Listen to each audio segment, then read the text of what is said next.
কিছুদিন আগে আমার একটা ভিডিওতে তোমাদেরকে বলেছিলাম যে আমাদের নিচে যে বাথরুম ঘরটা আছে তার উপরে আবার বাথরুম হচ্ছে। তো আজকে সেটা ঢালাইয়ের কাজ ছিল। তো ঢালাইয়ের আগে নাকি এরকম বসুমাতার পুজো দিয়ে নিতে হয়, সেই জন্য প্রথমেই পুজো দেওয়া হলো।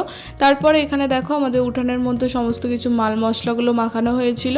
আর আমাদের রাস্তার দিকে এখানে বাঁশ দিয়ে এরকমভাবে সিঁড়ি করেছিল আর কি।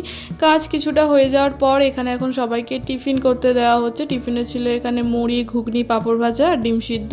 তারপরে কাজ হয়ে গেছে এখন, আর কাজের শেষে এখন সমস্ত কিছু পরিষ্কার করে নেওয়া হচ্ছে। আর আকাশের অবস্থা যা হয়ে এসেছে, সবাই বলছে কি এখন বৃষ্টি আসবে, সেই জন্য এখানে ত্রিপল টাঙিয়ে দেওয়া হয়েছিল। কাজের শেষে এখানে সবাইকে এখন মিষ্টি মুখ করানো হচ্ছে। আর এরকম ছাদ ঢালাই হলে নাকি লোক খাওয়াতে হয়। আর আজকে যেহেতু আমাদের বাড়িতে নিরামিষ, সেই জন্য কিছু রান্না হয়নি, তাই বাপি বাইরে থেকে সবার জন্য বিরিয়ানি আর চিকেন চাপ নিয়ে এসেছিলো। আর দেখো বলতে বলতে এখানে প্রচুর বৃষ্টিও চলে এসেছে। তারপরে এখানে ওনারা এখন বাড়ি যেতেই পাচ্ছেন না, এত বৃষ্টি হচ্ছে, বসেছিলেন, সেই জন্য মা আবার সবার জন্য এখানে চা বানাচ্ছে। তো চলো আজকে ভিডিওটা এই পর্যন্তই, তোমাদের সাথে দেখা হচ্ছে আবার পরে ভিডিওতে। টাটা।